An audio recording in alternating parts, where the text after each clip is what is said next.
लेनी है। क्या लेनी है विद्यार्थियों? पूर्ण संख्या। पूर्ण संख्याएं क्या होती हैं? 0, 1, 2, 3, 4 इस तरीके से जो संख्याएं हैं उन्हें पूर्ण संख्या कहते हैं। क्लियर इतनी बातें? अगली हेडिंग डालिएगा, आवेश के अन्य मात्रक।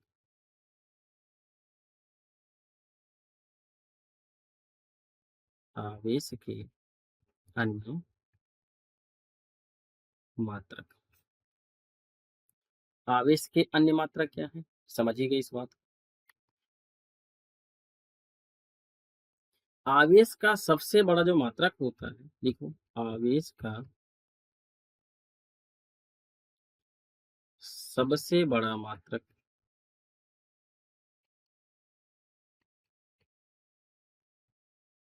वो होता फैराडे। क्या होता है? फैराडे। ध्यान रखिएगा। और एक फैराडे जो होता है, एक फैराडे जो होता है वो किसके बराबर होता है? 96,500 कूलाम के। क्लियर है? अगली बात समझिएगा, सबसे छोटा मात्रक।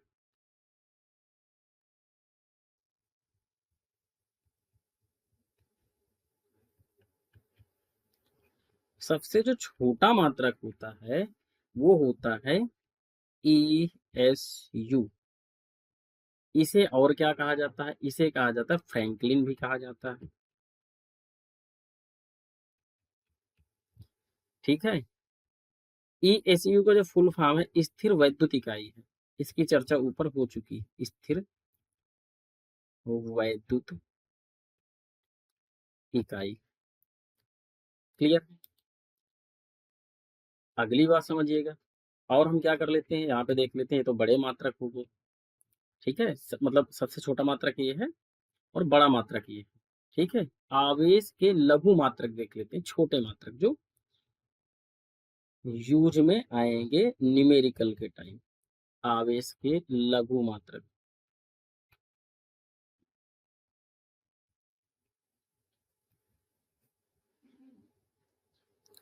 लघु मात्रक कौन कौन से हैं समझिएगा।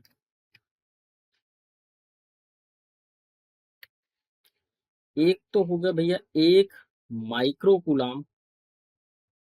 किसके बराबर होगा? 10⁻³ कूलाम के। क्लियर। दूसरा अगर हम बात करें, ठीक है, अ, यहाँ पे देखो गड़बड़ हो गया। एक मिली कूलाम। ठीक है, एक मिली कूलाम।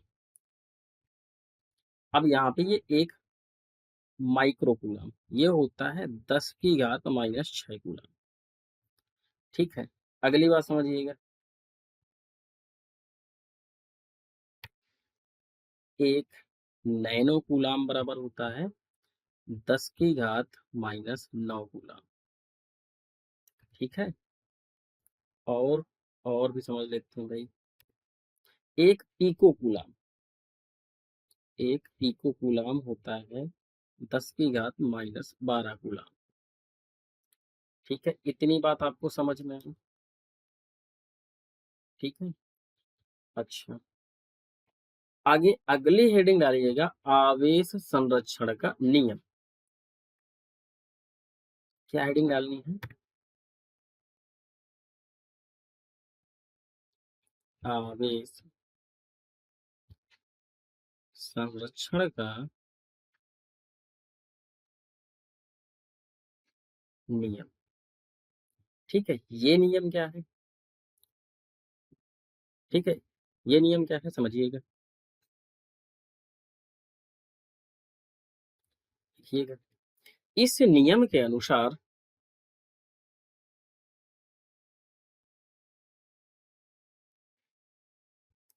इस नियम के अनुसार घर्षण से पूर्व, घर्षण से पूर्व कुल आवेश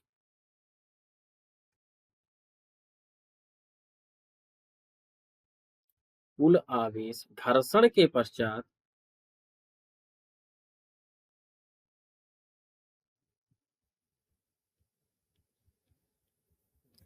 घर्षण के पश्चात कुल आवेश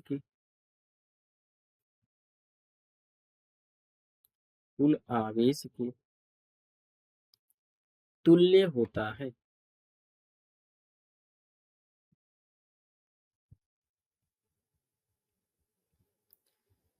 ठीक है, इस चीज को समझिएगा यहाँ पे। ठीक है, अब देखो ध्यान समझिएगा यहाँ पे।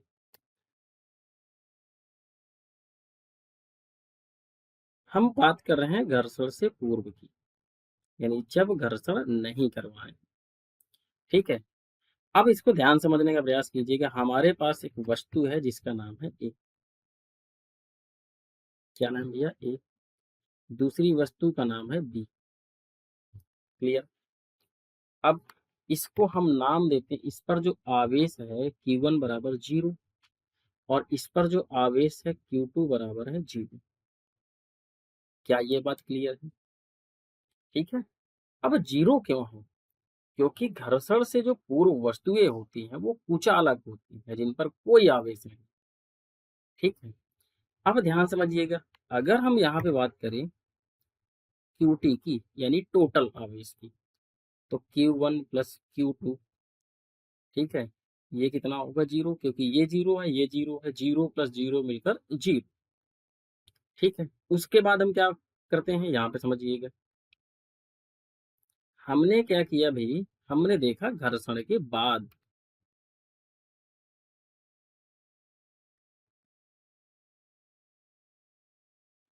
घर्षण के बाद क्या, ध्यान से समझिएगा इस चीज को। जो हमारे पास वस्तु ए थी और जो वस्तु बी थी, हमने इनके बीच में क्या करवाया है, घर्षण करवा दिया। ठीक है, अब मान के चलिएगा, ठीक है, थोड़ी देर के लिए हम मान लेते हैं कि इस पर जो आवेश था वो 5 कूलाम था, प्लस का, इस पर माइनस का 5 कूलाम। ठीक है, तो Q2 कितना हो जाएगा, ये हो जाएगा Q1 प्लस Q2, ये Q1 है और ये Q2 है। ठीक है, तो QT बराबर हो जाएगा 5 - 5, यानी QT बराबर होगा 0। एक बात यहाँ पे समझने का प्रयास कीजिएगा, मतलब जो घर्षण से पहले था, ठीक है, आवेश, वही घर्षण के बाद है। घर्षण से पहले 0 आवेश था, घर्षण के बाद क्या है, उसका भी आवेश 0 है। तो ये क्या हुआ, आवेश संरक्षण का नियम है। ठीक है, जैसे आप पढ़े हो द्रव्यमान संरक्षण का नियम, ऊर्जा संरक्षण का नियम। जैसे द्रव्यमान संरक्षण में क्या है कि ना तो आप द्रव्यमान को उत्पन्न कर सकते हो और ना ही नष्ट कर सकते हो, जितना था उतना ही बना रहेगा। क्लियर, ऐसे ही आवेश है। क्लियर इतनी बातें।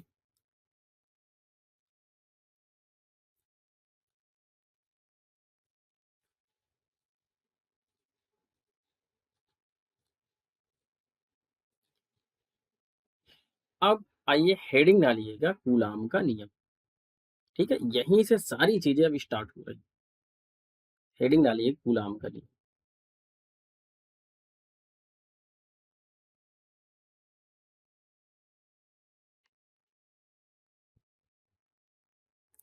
ठीक है, कूलाम का नियम, पहले आप भाषा लिख लीजिएगा, फिर डायग्राम बनाते हैं। ठीक है, लिखिएगा, कूलाम के नियम अनुसार, कूलाम के नियम अनुसार यदि दो, यदि दो Q1 व Q2, Q2, ठीक है, Q1 व Q2 आवेशित कण,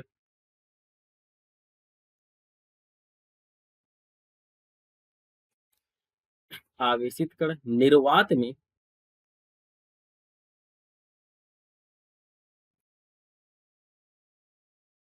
r दूरी पर उपस्थित होते हैं, r दूरी पर उपस्थित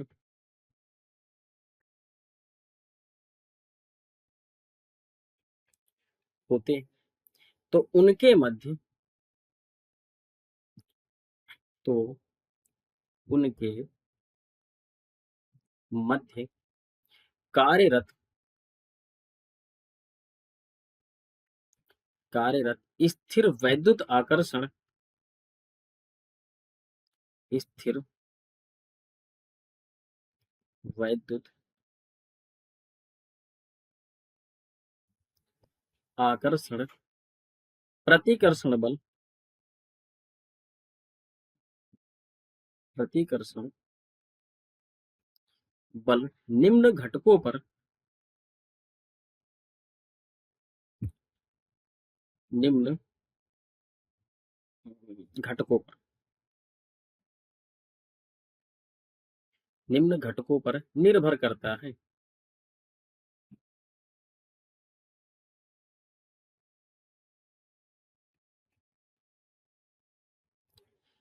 निम्न घटकों पर निर्भर करता है। ठीक है, इस चीज को समझिएगा पहले।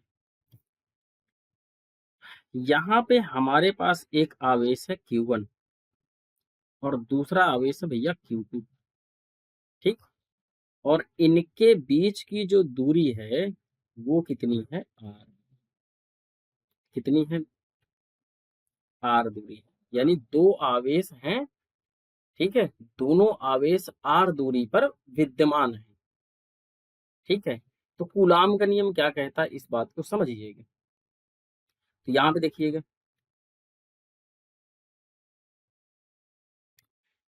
ठीक है। पहला रूल्स क्या है, ध्यान समझिएगा, यहाँ पे लिखिएगा। कूलाम के अनुसार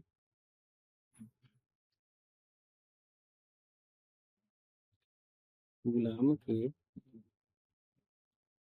अनुसार दोनों आवेशित कणों, दोनों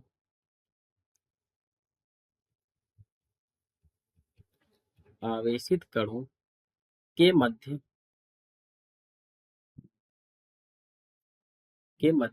स्थिर वैद्युत आकर्षण, स्थिर वैद्युत आकर्षण, स्थिर वैद्युत आकर्षण प्रतिकर्षण बल,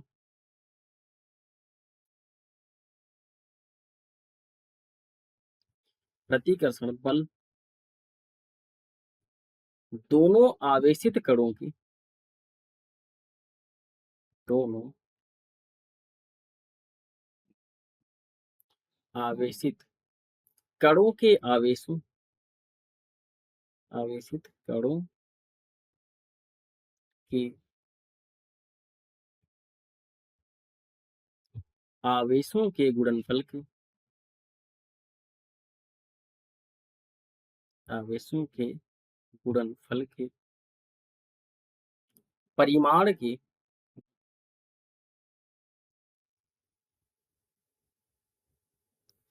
समानुपाती होता है,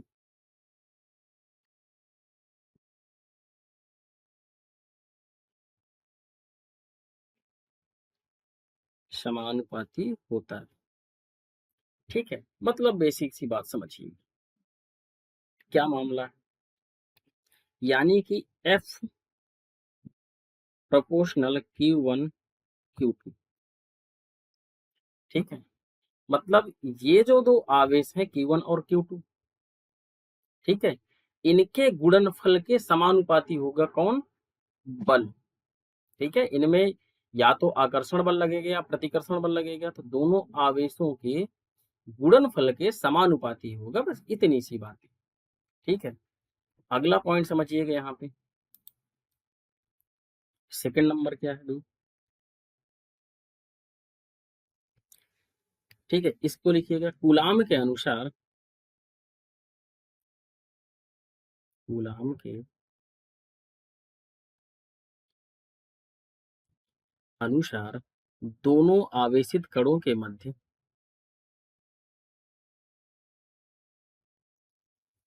दोनों आवेशित कणों के मध्य कार्यरत आकर्षण प्रतिकर्षण,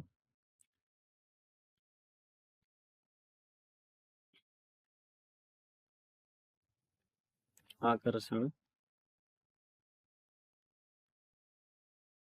प्रतिकर्षण, आकर्षण प्रतिकर्षण दोनों आवेशों के मध्य,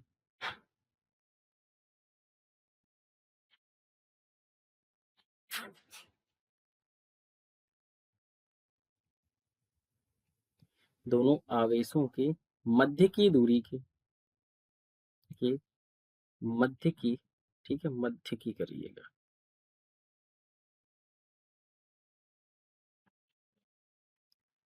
मध्य की दूरी के वर्ग के, दूरी के वर्ग के व्युत्क्रमानुपाती,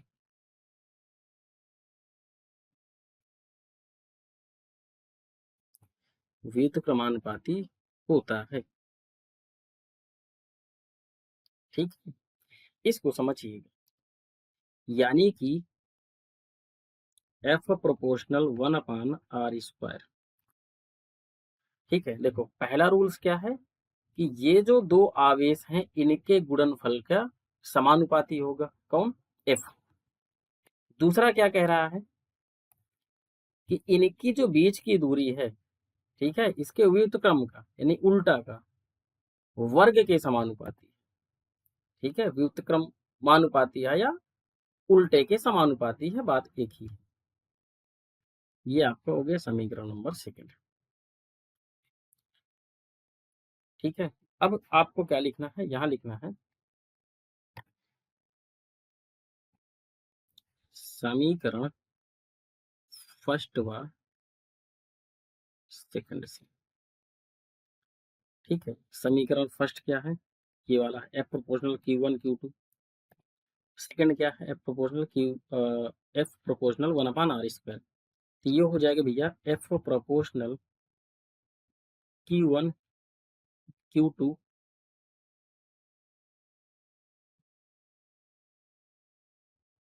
अपान r²। ठीक है, तो यहाँ हो जाएगा एफ बराबर के Q1 Q2 अपान r²। क्लियर इतनी बातें। नीचे लिखना है जहां के बराबर समानुपातीय नियतांक,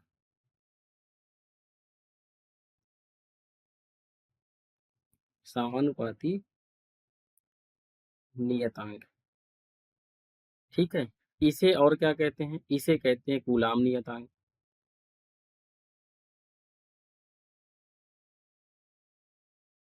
इसे कूलाम नियतांक भी कहते हैं, और भी क्या कहते हैं, इसे स्थिर वैद्युत बल नियतांक भी कहते हैं, स्थिर वैद्युत बल नियतांक। क्लियर है इतनी बातें। ठीक है, अब यहाँ पे देखिएगा जहां सीजीएस पद्धति में, जहां सीजीएस पद्धति में के बराबर एक, क्या लिखना है, के बराबर एक। के बराबर एक होगा तो ये हो जाएगा एफ बराबर, ध्यान समझिएगा, ये आपका है के Q1 Q2 अपन r²। तो के की जगह में हो जाएगा एक Q1 Q2 अपान r²। तो एफ बराबर निकल के आएगा Q1 Q2 अपान r²।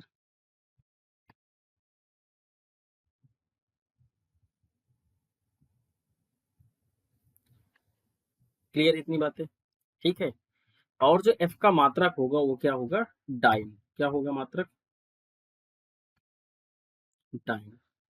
ठीक है, अगली बात समझिएगा यहाँ पे, ये तो हो गया किस पद्धति में, सीजीएस पद्धति में। किसमें हो गया भाई, सीजीएस पद्धति। ठीक है, अब हम क्या करते हैं, एमकेएस पद्धति में देखते हैं क्या होगा। तो यहाँ पे क्या है, एमकेएस पद्धति में। ठीक है, एमकेएस पद्धति में क्या होगा, ध्यान समझिएगा, के बराबर 1/4πε0। और इसका जो गणितीय मान होता है वो होता है 9 × 10⁹ न्यूटन मीटर स्क्वायर प्रति कूलम स्क्वायर। ठीक है, इतनी बात समझ में आई। जहां ε0 जो है वो क्या है, निर्वात की विद्युतशीलता है, निर्वात की विद्युतशीलता। ठीक है, देखो ये जो है इसको बोलते हैं ε0। क्या बोलते हैं, ε0। ठीक है, अब ध्यान समझिएगा, तो एफ बराबर आएगा 1/4πε0, यानी के की जगह हम क्या यूज करेंगे, 1/4πε0। ठीक है, इंटू Q1 Q2 अपान r²।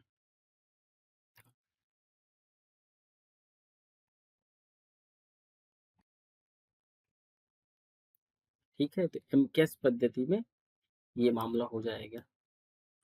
अब अगर हम बात करें किसकी, अगर हम बात करें के सूत्र की, किसके, के का सूत्र,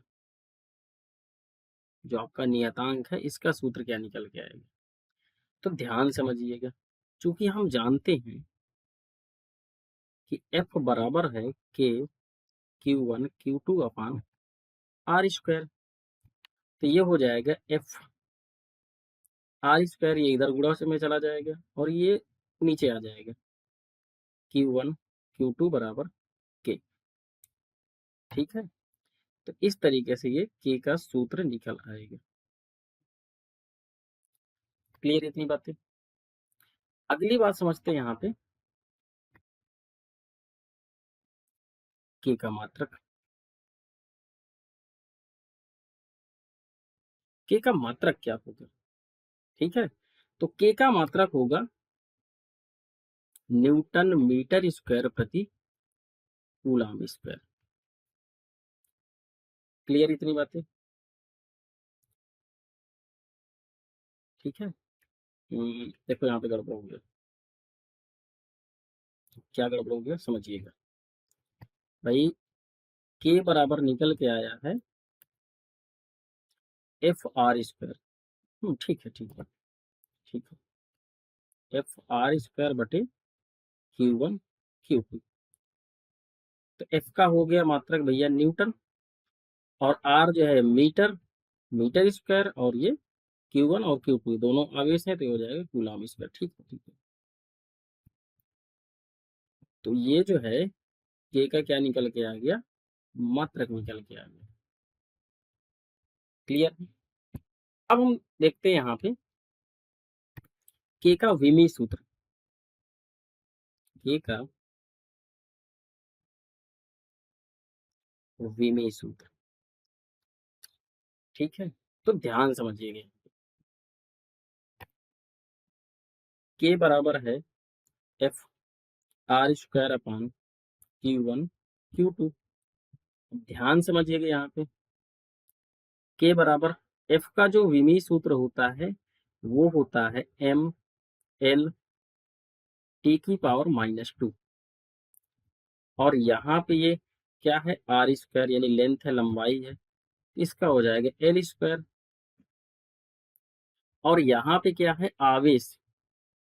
ठीक है, तो आवेश को हम काहे में नापते हैं, यानी कि ध्यान समझिएगा, Q बराबर होता आई टी, अभी आपने निकाला है Q बराबर, इसका विमी सूत्र AT। ठीक है, तो यहाँ पे हो जाएगा AT की पावर 2, पावर 2 कैसे, यहाँ पे दोनों वही तो है। ठीक है, स्क्वायर, तो के बराबर आ जाएगा ML³ T⁻²। ठीक है, और ये हो जाएगा आपका, इतना तो ये हो गया, और A²T²। क्लियर, तो ये निकल के आएगा, क्या निकल के आएगा, ML³ T⁻⁻4। कैसे, ये ऊपर शिफ्ट हो जाएगा तो माइनस में चला जाएगा, और A⁻²। ठीक है, तो यहाँ पे इस तरीके से हमने के का विमी सूत्र भी निकाल लिया। क्लियर। अगली बात समझते हैं यहाँ पे, के की निर्भरता।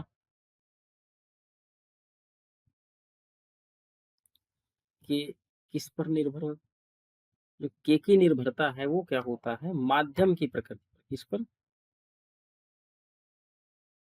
माध्यम की प्रकृति पर। क्लियर इतनी बातें।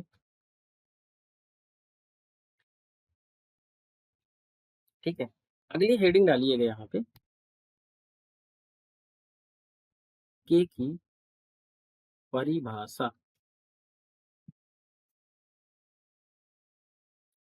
ठीक है, अब इस बात को समझिएगा, हमें पता है कि k बराबर है F R square upon Q1 ठीक है। यदि Q1 Q2 जो है ये दोनों के दोनों क्या हो, अगर 1 कूलाम हो, R जो हो यदि 1 मीटर हो, तो क्या होगा? तो सीधी सी बात है, क्या क्या हो जाएगा? K बराबर हो जाएगा F गुणे 1 और ये हो जाएगा 1 गुणे 1, यानी K बराबर निकल के आएगा F। क्लियर है इतनी बातें? ठीक है। अगली बात यहाँ आप समझते हैं, ध्यान समझने का प्रयास कीजिएगा यहाँ पे।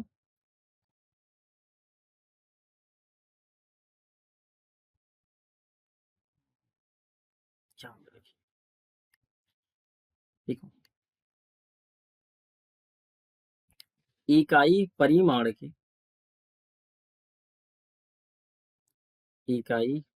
के दो आवेशित कण, दो आवेशित कण परस्पर 1 मीटर की 1 मीटर दूरी 1 मीटर दूरी पर उपस्थित होते हैं,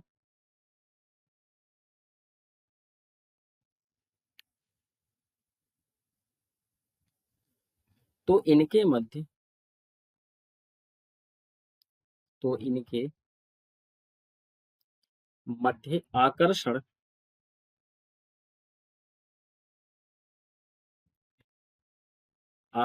प्रतिकर्षण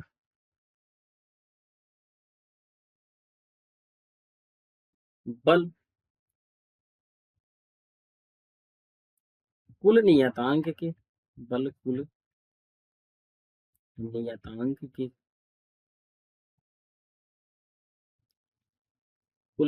के तुल्य होता है।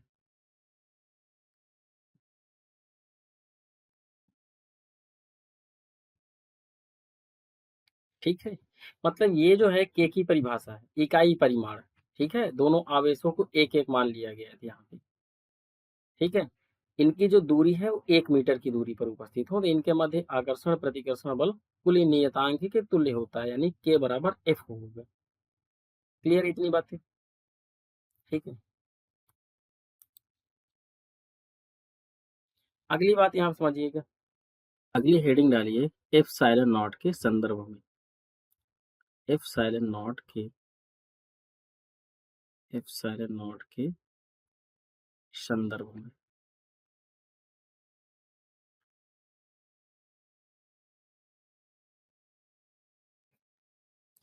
कहीं इसको समझते हैं, तो यहाँ पे देखिएगा, एक्चुअल में हम क्या देख रहे हैं? एप्सिलॉन नॉट का मान देख रहे हैं। ठीक है, तो हमको पता है कि के बराबर होता है 1/4 पाई एप्सिलॉन नॉट। तो एप्सिलॉन नॉट बराबर कितना हो जाएगा? देखो एप्सिलॉन नॉट इधर आ गया, के यहाँ पे आ जाएगा 1/4 पाई के। क्लियर इतनी बातें?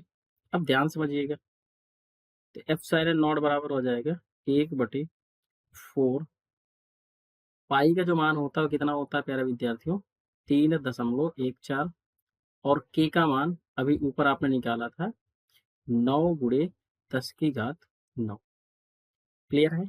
आप जब इसको सॉल्व करेंगे तो ये निकल के आएगा 8.85 गुणे 10⁻−12 कूलाम स्क्वायर प्रति न्यूटन मीटर स्क्वायर। क्लियर इतनी बात? तो ये जो है न्यूमेरिकल्स में काम आएगा, एप्सिलॉन नॉट का मान, ये सिर्फ आप याद रखिएगा। क्लियर इतनी बात? अच्छा, अगली हेडिंग आप डालिएगा यहाँ पे कूलाम बल की विशेषताएं। कूलाम बल की विशेषताएं।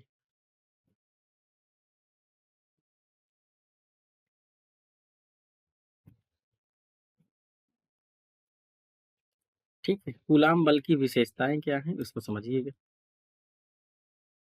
तो यहाँ पे देखिएगा, अगर हम पहले नंबर की बात करें तो कूलाम बल की प्रकृति जो होती है,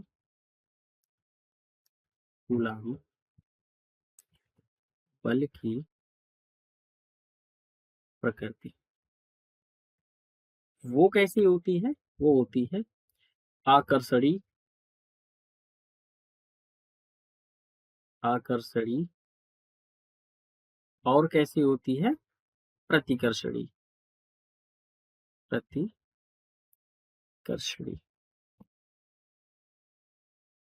ठीक है, यानी जो कूलाम बल की विशेषता है वो या तो क्या करता है, आकर्षित करता है या फिर प्रतिकर्षित करता है। क्लियर इतनी बातें?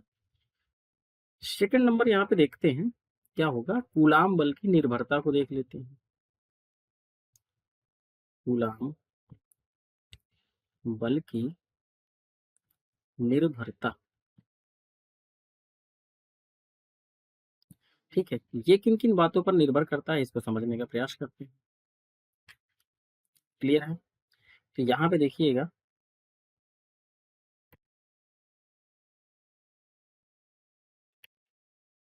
दोनों आवेशों के परिमाण पर, यहाँ लिखिएगा, दोनों आवेशों के परिमाण पर।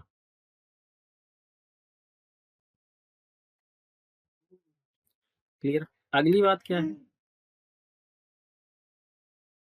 अगली बात यहाँ समझिएगा, दोनों आवेशों के मध्य की दूरी पर, किस पर? दोनों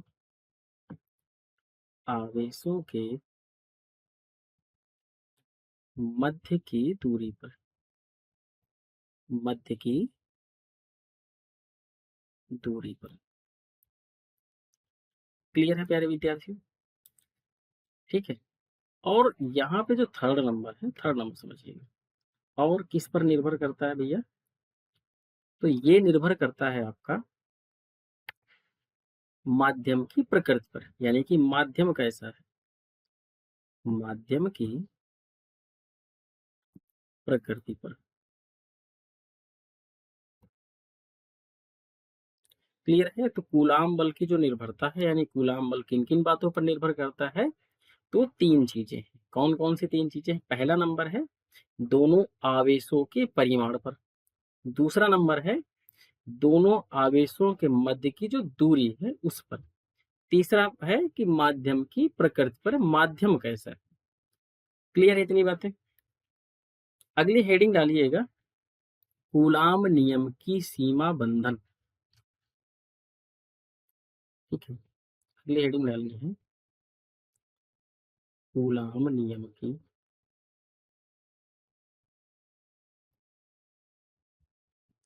सीमा बंधन। क्लियर है प्यारे विद्यार्थियों? यानी कि कूलाम नियम की सीमाएं क्या है, कहाँ कहाँ पे काम करेगी, तो यहाँ पे समझिएगा, यह नियम सिर्फ, यह नियम सिर्फ आवेशों के लिए ही लागू होता है, आवेशों के लिए ही लागू होता है। क्लियर है? यानी कि ये नियम सिर्फ किस पर लागू होगा, आवेशों के लिए। ठीक है, यहाँ पे कैसे आवेशों के, स्थिर स्थिर आवेशों, यहाँ पे लिख लीजिएगा स्थिर आवेश। ठीक है, अगर आवेश स्थिर है तो, ठीक है, यहाँ पे मिस हो गया था, क्या लिखना है, स्थिर आवेशों के लिए ही लागू होते हैं। क्लियर है? अगली देखिएगा यहाँ पे सेकंड नंबर। ठीक, इसमें लिखिएगा यह नियम, यह नियम 10⁻⁻15 मीटर से कम दूरियों के लिए, से कम दूरियों के लिए लागू नहीं होता, लागू नहीं होता है। ठीक है, अगर 10 की घात -15 से कम है दूरी, तो फिर वहां पे कूलाम का नियम नहीं लागू होगा। क्लियर है? अगला पॉइंट समझिएगा।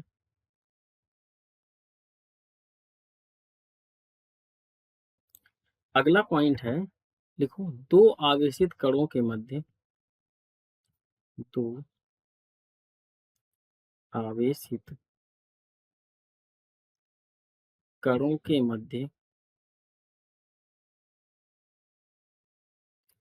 दो आवेशित कणों के मध्य कार्यरत कूलाम बल, कार्यरत कूलाम बल किसी तीसरे आवेश की, किसी तीसरे आवेश, किसी तीसरे आवेश की उपस्थिति में, उपस्थिति में अप्रभावित रहता है,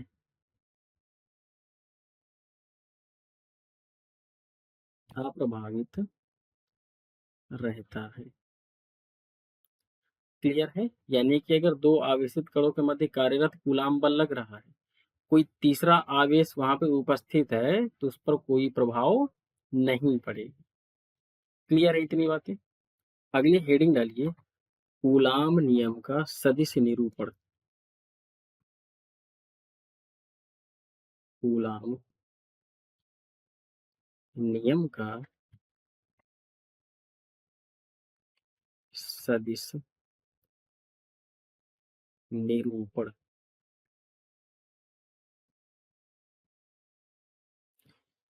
ठीक है, इसमें लिखिएगा। देखो, लिखो, माना, पहले भाषा लिख लेते हैं। देखो, माना Q1 व Q2 दो आवेशित कण, दो आवेशित कण परस्पर आर दूरी पर, परस्पर आर दूरी पर उपस्थित है,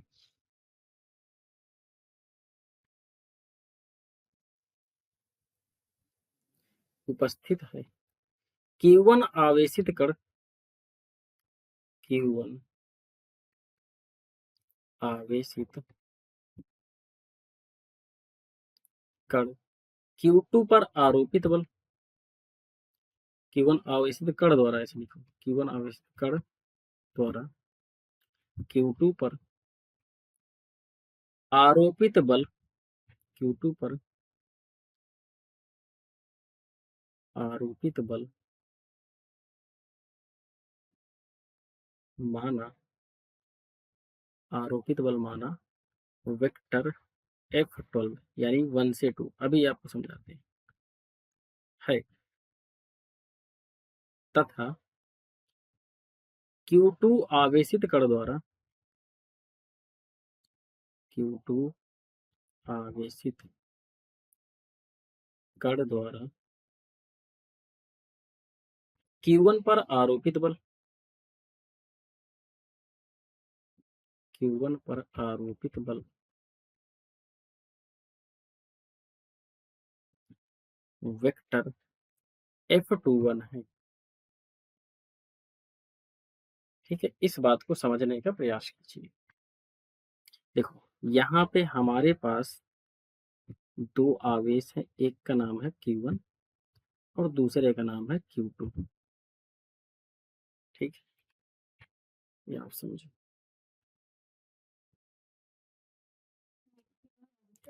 यहाँ पे नाम है Q2। क्लियर है? और इनके जो बीच की दूरी है वो R है। क्या है दूरी? R दूरी है। अब ध्यान से समझने का यहाँ पे प्रयास कीजिएगा। क्या हो रहा है यहाँ पे, हमने क्या लिया है, माना Q1 व Q2 दो आवेशित कण हैं जो r दूरी पर उपस्थित हैं। फिर कह रहे हैं Q1 आवेशित कण द्वारा, यानी इसके द्वारा Q2 पर बल लगाया जा रहा है, यानी Q1 के द्वारा इस पर बल लगाया जा रहा है। ठीक है, वो बल क्या है, वो बल है 1 से 2, यानी 1 के द्वारा 2 में लगाया जा रहा है, इस वजह से यहाँ पे F12 दिखाया गया। अगली बात यहाँ पे समझने का प्रयास कीजिएगा, फिर क्या लिखे हैं, Q2 जो है Q1 पर बल लगा रहा है, यानी ये जो है इस पर बल लगा रहा है भैया, इस पर बल लगा रहा है। समझ पा रहे हैं? तो यहाँ इसको हम दिखा देते हैं 2 1 से। किससे दिखा देते हैं, 2 1 से, यानी कि दूसरा जो है पहले पर बल लगा रहा है। क्या ये बात आपको क्लियर है? ठीक है, अब यहाँ पे लिखिएगा, क्या लिखना है, देखो, अतः Q1 आवेशित कण द्वारा, Q1 आवेशित कण द्वारा, Q1 आवेशित कण द्वारा Q2 पर आरोपित बल, Q2 पर आरोपित बल। ठीक है, ये बल क्या है, वेक्टर। अब देखो Q1 जो है किस पर लगा रहा है, Q2 पर, यानी ये वाला जो है इस पर बल लगा रहा है। ठीक है, जैसे मान के चलिएगा यहाँ पे ये Q1 है और ये Q2 है, Q1 जो है इस पर बल लगा रहा है। ठीक है, अब ये ऊपर से ऐसे दिखाया गया ताकि पता चले इधर धक्का मार रहा है। क्लियर है? तो यहाँ पे हम लिखेंगे 1 2। अब यहाँ पे वही मामला है कि कूलाम का नियम लगेगा। क्या नियम लगेगा, कूलाम का नियम। तो ये हो जाएगा Q1 Q2 अपान, और यहाँ पे R स्क्वायर। ठीक है, और यहाँ हम दिखा देते हैं R12, R कैप 12। ये क्या है, ये दिशा को दिखा रहा है। क्या दिशा दिखा रहा है कि 1 से 2 की तरफ, यानी इधर से ये बल इधर लगा रहा है। क्लियर इतनी बातें? इसको मान लीजिएगा समीकरण नंबर फर्स्ट। ऐसे ही हम क्या करेंगे, लिखेंगे Q2 आवेशित कण द्वारा, Q2 आवेशित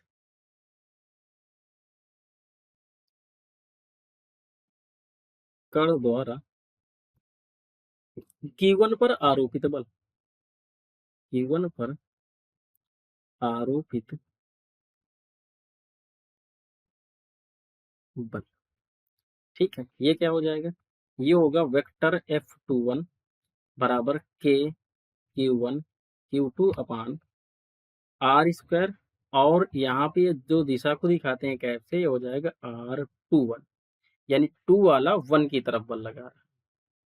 क्या ये बात क्लियर है? इसका नाम दे देते हैं समीकरण नंबर सेकंड। क्लियर है इतनी बातें? अब ध्यान से समझने का प्रयास कीजिएगा। ठीक है, देखिए यहाँ पे लिखेंगे R12 कैप मॉड के अंदर बराबर माइनस R21।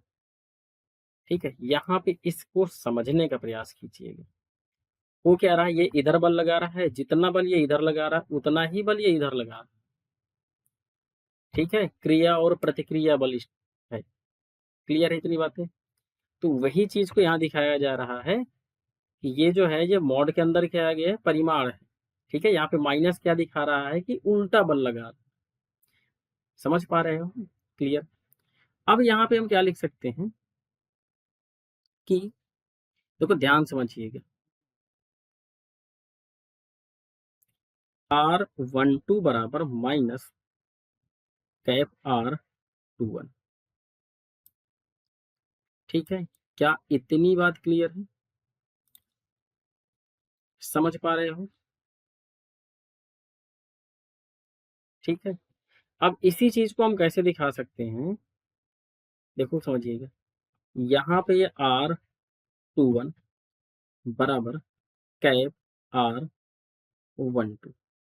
ठीक है, और यहाँ पे माइनस। ठीक है, कुछ नहीं किया गया, इसको इधर कर दिया गया, इसको इधर कर दिया गया, क्योंकि एक दूसरे के बराबर। क्लियर है इतनी बातें? अब हम यहाँ लिखेंगे समीकरण सेकंड से। समीकरण सेकंड हमारा क्या है, ये वाला है। यानी कि इसकी जगह हम R21 की जगह हम क्या इस्तेमाल करेंगे, हम इस्तेमाल करेंगे ये R12। क्या ये बात क्लियर है? तो यहाँ लिखेंगे वेक्टर F21 बराबर के Q1 Q2 अपान R स्क्वायर। और यहाँ इस्तेमाल करेंगे जो आपका 21 था, यहाँ पे ये 21 है, इसकी जगह हम 12 दिखाएंगे। 12 कैसे दिखा रहे हैं, ये इसकी वजह से। ऐसा क्यों है, क्योंकि परिमाण तो इनका सेम है बट दिशा अलग अलग है। एक इस साइड बल लगा रहा है, एक इस साइड बल लगा रहा है। ठीक है, तो यहाँ हो जाएगा 12। क्या हो जाएगा 12, R12 कैप ऐसे करिएगा, R12 कैप। ये जो कैप में दिखा रहा है, क्या दिखा रहा है, दिशा को दिखा रहा है। इसका नाम दे देते हैं समीकरण नंबर थर्ड। क्लियर है? अब यहाँ लिखेंगे समीकरण फर्स्ट व थर्ड से। अब ध्यान समझिए, फर्स्ट वाला ये है आपका, और थर्ड वाला अभी निकल के आया। ठीक है, क्या करेंगे ध्यान समझो, इसको यहाँ पे समझते हैं। तो यहाँ पे वेक्टर F12 अपान वेक्टर F21 बराबर, भाग करवा दे रहे हैं किससे, किस में करवा रहे हैं, ये जो 12 वाला है समीकरण फर्स्ट में थर्ड का भाग करवा रहे हैं। ठीक है, यहाँ पे आप समझिएगा। तो ये हो जाएगा Q1 Q2 अपान R स्क्वायर। क्लियर? अब यहाँ पे क्या है, कैफ R12। क्लियर इतनी बातें? नीचे वाले में क्या रहेगा, इस वाले में, इस वाले में रहेगा Q1 Q2 अपान, ठीक है, ये जो माइनस है आप चाहो तो बाहर निकाल सकते हैं यहाँ पे। ठीक है, या चलो देखो R square minus cap R12। Clear इतनी बातें? अब ध्यान समझिएगा, ये वाली वैल्यू जो है ये सेम है, कट जाएंगे। आपके पास कितना बचेगा, ये बचेगा वेक्टर F12 वेक्टर F21 बराबर। ठीक है, अब ध्यान समझिएगा, ये भी कट जाएगा। ठीक है, बस फर्क किसका है, माइनस का, तो यहाँ पे बचेगा माइनस का एक। क्या ये बात क्लियर है? ठीक है, अब यहाँ पे समझिएगा, ये हो जाएगा वेक्टर F12 बराबर, इसका गुणा इधर करा दीजिए माइनस वेक्टर F21। क्या ये बात क्लियर है? अब इससे कंक्लूजन क्या निकल के आया, उस चीज को लिखिएगा। ठीक है, तो यहाँ पे समझिएगा, यहाँ लिखेंगे निष्कर्ष।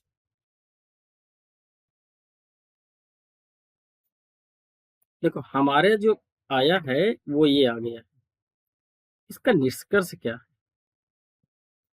उस निष्कर्ष को लिखना है आपको एग्जाम में। ठीक है, लिख, यहाँ पे लिखेंगे अतः स्पष्ट है कि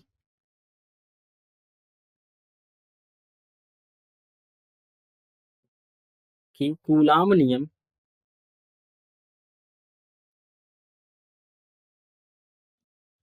कूलाम नियम न्यूटन के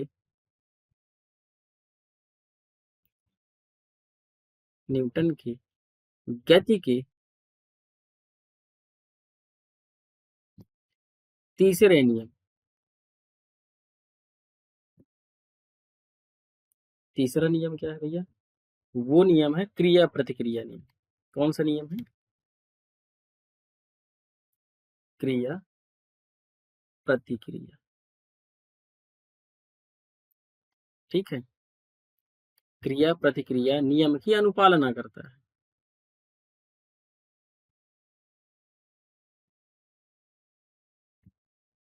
अनुपालना करता है। ठीक है, इस चीज को समझिएगा। केवल क्या है, एक बल इस साइड में लगा रहा है, मतलब ये वाला बल इधर लगा रहा है, ये वाला बल इधर लगा रहा है। जितना Q1 वाला जो है Q2 पर बल लगा रहा है, उतना ही Q2 जो है Q1 पर बल लगा रहा है।